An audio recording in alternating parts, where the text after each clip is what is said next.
Hello, everyone, and welcome to the unexpected detour, where in life detours are inevitable. I am your host, Francis. Lately, I've been thinking about something that puzzled me. I don't cry the way I used to. Now, don't get me wrong, I still feel sadness, I still experience disappointment, and I still miss people I love. But somewhere along the journey called life, something changed. The tears dried up. I found myself asking why. There was a time when tears came easily. I cried over broken relationships. I cried when people walked out of my life. I cried when things didn't go the way I planned. I cried when I felt rejected. I cried when I felt misunderstood. I cried when life seemed unfair. Some of those tears lasted for days. I would replay conversations in my mind, question my decisions, wonder what I could have done differently. Sometimes I would lose my appetite. Sometimes my eyes would be swollen from crying. Sometimes I would carry hurt longer than I should have. But I sat reflecting recently. Memories began flooding my mind. Faces, conversations, places, people I loved, people I lost, people who entered my life for a season, then left. And suddenly, something became clear. Many of the things I cried over were things God had already worked out for my good.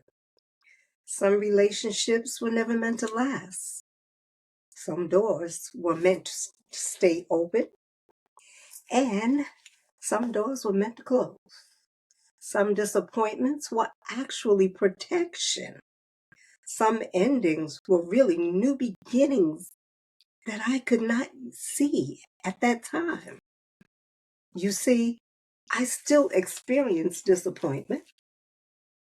I still have moments when life doesn't go the way I hope. But I deal with the disappointment differently now. I don't stay there as long. I don't allow it to consume me because life has taught me that every closed door is not a punishment. Every unanswered prayer is not a rejection, and every detour is not a mistake. Sometimes God is simply leading us where we could never lead ourselves. One of the greatest teachers in my life was breast cancer. Not because I wanted the lesson, not because I chose that path, but because it changed my perspective. When you sit in a chemotherapy treatment room, wondering what tomorrow might bring, you'll begin to see life differently. The things that once seemed so important no longer mattered as much.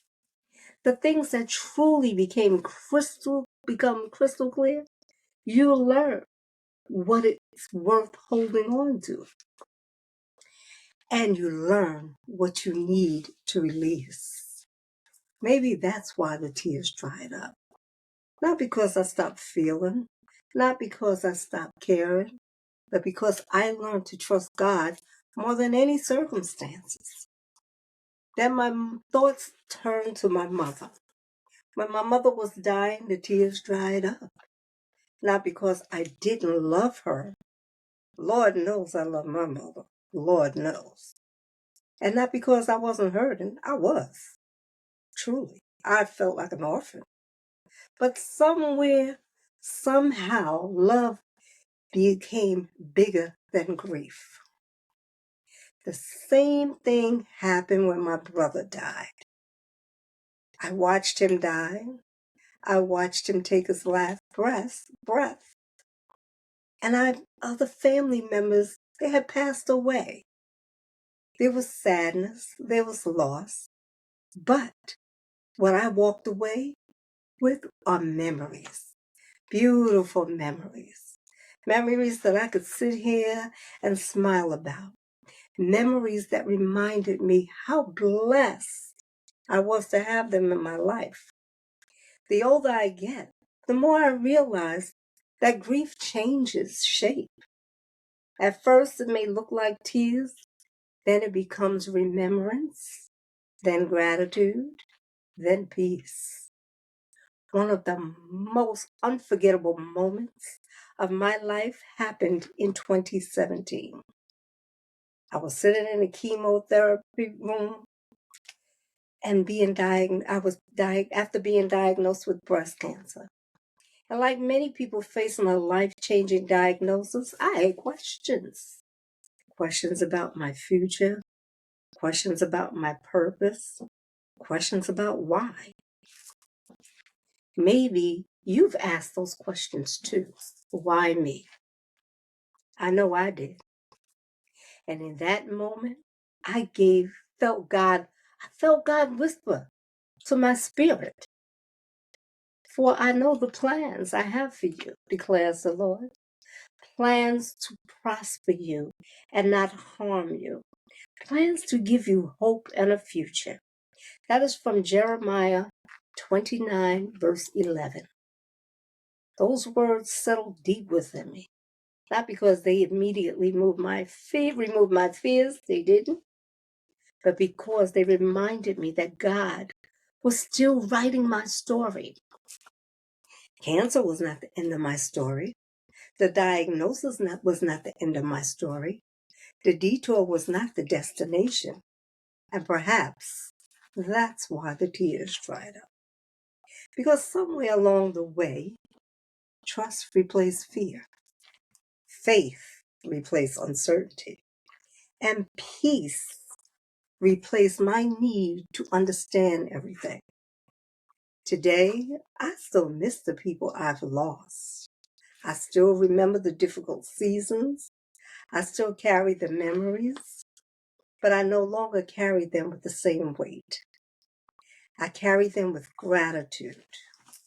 I carry them with perspective.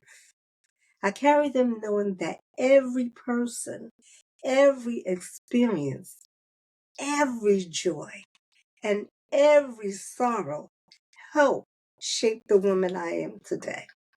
So if you're listening and you're crying through a difficult season, hear me when I say this. Your tears are not wasted. Sometimes tears are part of healing. Sometimes tears are part of letting go. And sometimes tears are preparing you for peace you cannot yet see.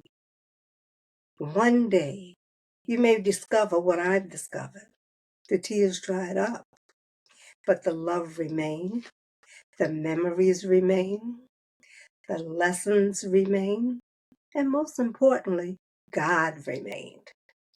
Thank you for joining me today on this detour. You've been listening to The Unexpected Detour.